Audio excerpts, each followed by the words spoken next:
कुछ महीनों पहले नेपाल के रिमोट एरिया में 9000 फीट ऊंचे पहाड़ की चोटी पर ये हॉस्पिटल कुछ ऐसा दिखता था।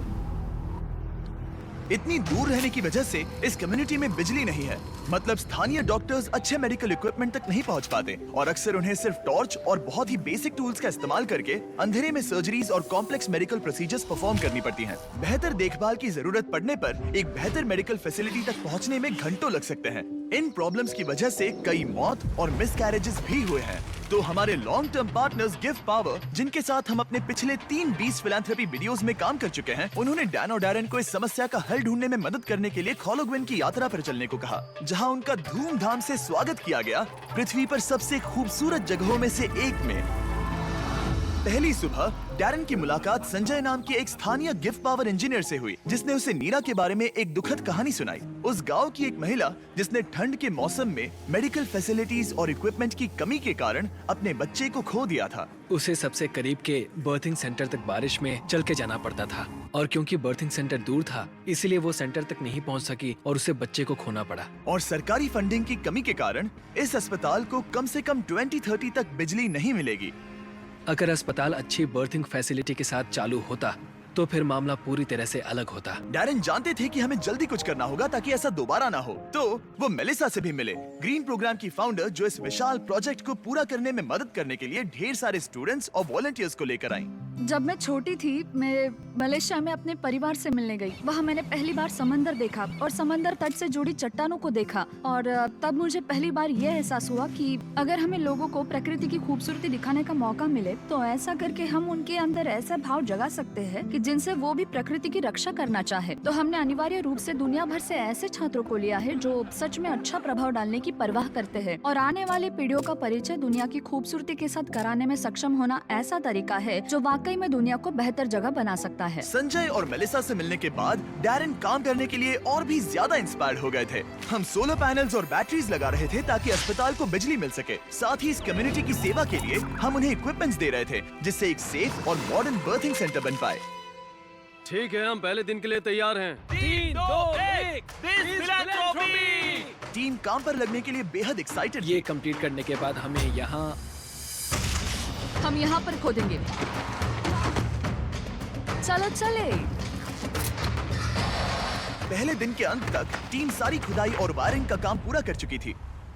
मैं ये बयान नहीं कर पा रहा, लेकिन इस गांव के लोगों के बारे में कुछ तो बात है। उनकी प्रामाणिकता, उनके दोस्तानेपन और उनके खुलेपन ने मुझे कुछ ही दिनों में ऐसा एहसास करवाया जैसे मैं उनके परिवार का ही हिस्सा हूँ। जैसे ही हम इस घर की ओर बढ़े, कोई अंदर भागा और उसने आग जलाई और वहाँ से धुआं निकल रहा था। हमें नहीं पता कि क्या हो रहा है, लेकिन वो हमारे लिए चाय बना रहा था। ये अदरक वाली हिमालयन काली चाय है और मैंने अपनी पूरी जिंदगी में इससे बढ़िया चाय कभी नहीं पी। यही यहाँ की संस्कृति है। ये लोग वाकई में बहुत काइंड और वेलकमिंग है और हम जहाँ भी जाए वो हमारा ख्याल रखना चाहते हैं। उन्होंने हमारे लिए अपने घरों के दरवाजे खुले रखे हैं। इन्होंने हमें रहने के लिए एक कमरा दिया ताकि डैन और मैं यहाँ आराम कर सकें। लेकिन कंस्ट्रक्शन शुरू होने के कुछ ही समय बाद डैन बीमार महसूस करने लगे। मुझे बहुत ज्यादा बीमार महसूस हो रहा है, तो मैं पास ही के अस्पताल में चेकअप करवाने जा रहा हूँ। इसका मतलब वो खुद ही एक्सपीरियंस कर पाएंगे कि इलाज करवाने के लिए इतनी दूर जाना कितना मुश्किल होता है। जैसा कि आप देख सकते हैं, यहाँ पर सब कुछ लॉक्ड है और ये कड़वी सच्चाई है। अगर आप आसपास के किसी गांव में गंभीर रूप से बीमार हैं, तो आपको अपने सबसे नजदीकी हेल्प सेंटर पहुंचने के लिए भी 7 घंटों की यात्रा करनी पड़ेगी। खुशकिस्मती से वहाँ पर एक नर्स थी जो उनका चेकअप कर पाई। ये है कारुना, जो स्थानीय कस्बे खोला गाँव में एक नर्स है। ये मेरी चेकअप करने आई है। लेकिन क्योंकि बिजली नहीं है, इसीलिए वो सिर्फ बेसिक चेकअप ही कर पाई। वो इस नतीजे पर पहुंची कि डैन की तकलीफ है गाटी। हाँ, मुझे गाटी हुआ है, जो एक दुर्लभ नेपाली बीमारी है। दरअसल ये मामूली सर्दी जुकाम है। लेकिन इतने बड़ी कम्युनिटी के लिए अक्सर इससे भी ज्यादा सीरियस केसेस होते हैं, जिनके लिए इमीडिएट और कॉम्प्रिहेंसिव ट्रीटमेंट की जरूरत होती है, जो कि अवेलेबल नहीं है। इस प्रोजेक्ट पर सब कुछ निर्भर था। टीम पहले से ही दबाव महसूस कर रही थी, इसलिए जब तक डैन आराम करता, टीम ने काम जारी रखा।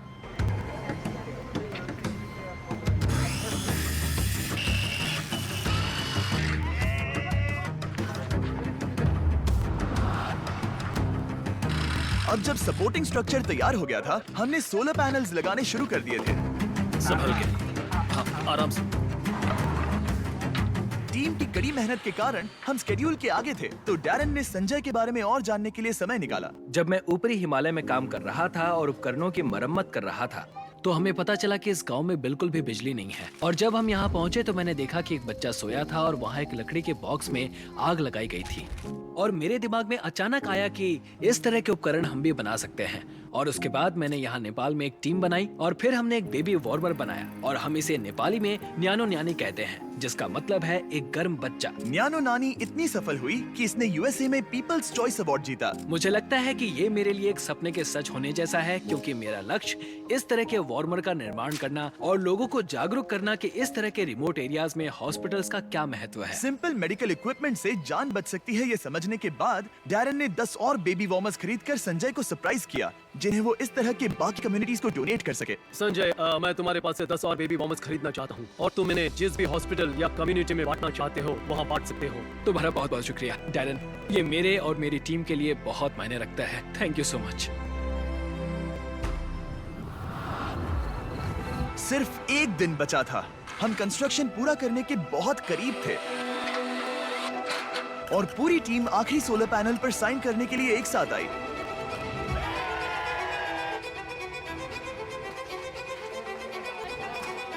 और डैरन को आखिरी बोल्ट टाइट करने का सम्मान मिला। हमने मिलकर बिना बिजली वाली इस टूटी हुई बिल्डिंग को पूरी तरह से एक अस्पताल में बदल दिया, जो इस कम्युनिटी के 16,000 से अधिक लोगों की सेवा करेगा। मैं इस बात का बहुत आभारी हूँ कि हम यहाँ आ पाए और उन्हें एक उपहार दे पाए जो इन लोगों के लिए और आने वाली इनकी पीढ़ियों के लिए एक सार्थक बदलाव लाएगा। अब रात होने के करीब है और समुदाय को सरप्राइज करने का समय आ गया है। मुझसे और इंतजार नहीं हो रहा। पहली बार लाइट को जल्दी देखने के लिए पूरा गांव अस्पताल के यहाँ इकट्ठा हुआ।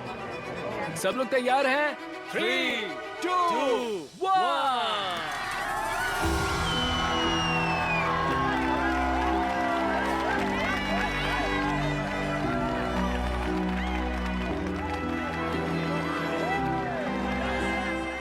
किसी कम्युनिटी में पहली बार रोशनी जलते देखना एक बहुत ही खूबसूरत एहसास है, और इससे इस समुदाय के साथ शेयर करने में मुझे बहुत अच्छा लगा। अगली सुबह संजय ने नीरा को वापस अस्पताल बुलाया ताकि वो उसे अपने बेबी वार्मर्स के साथ सभी नए इक्विपमेंट्स भी दिखा सके।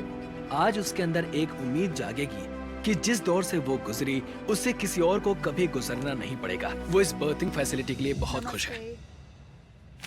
आखिरी सरप्राइज से पहले मैं इस वीडियो के स्पॉन्सर्स को थैंक यू कहना चाहता हूँ। दुनिया का सबसे टेस्टी स्नैक, नहीं फीस्टेबल्स नहीं, केलॉग्स। सिर्फ अभी के लिए, क्योंकि वो हमारी मदद कर रहे हैं। आज से 31 जून 2024 तक केलॉग्स माइनक्राफ्ट के साथ मिलकर आपको इस तरह के exclusive character creator items free में दे रहे हैं, जैसे कि एक कैमल हैट, एक एक्सोलॉटल हैट और एक cherry blossom dress. In game इस्तेमाल करने के लिए केलॉग्स सीरियल के स्पेशली मार्क्ड बॉक्सेस को खरीदने पर, जैसे कि ये Kellogg's Froot Loops, Frosted Flakes, Apple Jacks और कॉर्न पॉप्स। गोल है तीनों कैरेक्टर क्रिएटर आइटम्स को जमा करना, और इस सब के साथ साथ माइनक्राफ्ट और केलॉग्स ने आर्बर डे फाउंडेशन के साथ पार्टनरशिप की है। आर्बर डे वही फाउंडेशन है जिसकी मदद से हम टीम ट्रीज बना सके, और वो यूएसए में जरूरत के कारण 2.5 लाख पेड़ लगा रहे हैं। ये कमाल की बात है। और जानने के लिए डिस्क्रिप्शन में दिए गए लिंक पर क्लिक कीजिए, सारे टर्म्स और कंडीशंस देख लेना। ओके फीस्टेबल्स, इसके लिए माफी चाहता हूँ, लेकिन लोगों की मदद के लिए करना पड़ता है। थैंक यू केलॉग्स वीडियो को स्पॉन्सर करने के लिए। अब वीडियो कंटिन्यू करते हैं। संजय से बात करने पर हमें पता चला कि भले ही वो नेपाल से हैं, लेकिन वो कभी एवरेस्ट पर नहीं गया, और इस विशाल पर्वत को देखना हमेशा से उसका सपना रहा है। इसीलिए आखिरी सुबह हमने उसे एक सुनहरे मौके के साथ सरप्राइज करने का फैसला किया। हम एवरेस्ट के इतने करीब आए हैं तो वहाँ जाना तो बनता ही है। हम संजय को एवरेस्ट पर वहाँ तक ले गए जहाँ तक हेलीकॉप्टर हमें ले जा सकता है। हवा की कमी के कारण डैरन, डैन और संजय वहाँ सिर्फ 2 मिनट ही बिता सके, क्योंकि उसके बाद उन्हें ऑक्सीजन की कमी से हाइपोक्सिया हो सकता था। डैरन और मैं आज तक कभी एक साथ इतनी ऊंचाई पर नहीं आए हैं। मुझे तो यकीन ही नहीं हो रहा। एवरेस्ट को देखकर संजय भावुक होकर अपने घुटनों पर आ गया। मैं बहुत खुश हूँ। यहाँ आना मेरे लिए एक सपने की तरह था। और एक बार फिर से मैं हमारे पार्टनर्स गिव पावर और ग्रीन प्रोग्राम को ये सब के लिए शुक्रिया करना चाहूंगा। ऑब्वियसली ये प्रोजेक्ट बनाने में बहुत मेहनत लगी, तो अगर आपको इसके बारे में और जानना है तो डैन ने इसका बिहाइंड द सीन्स वीडियो बनाया है, जिसका लिंक डिस्क्रिप्शन में मिल जाएगा।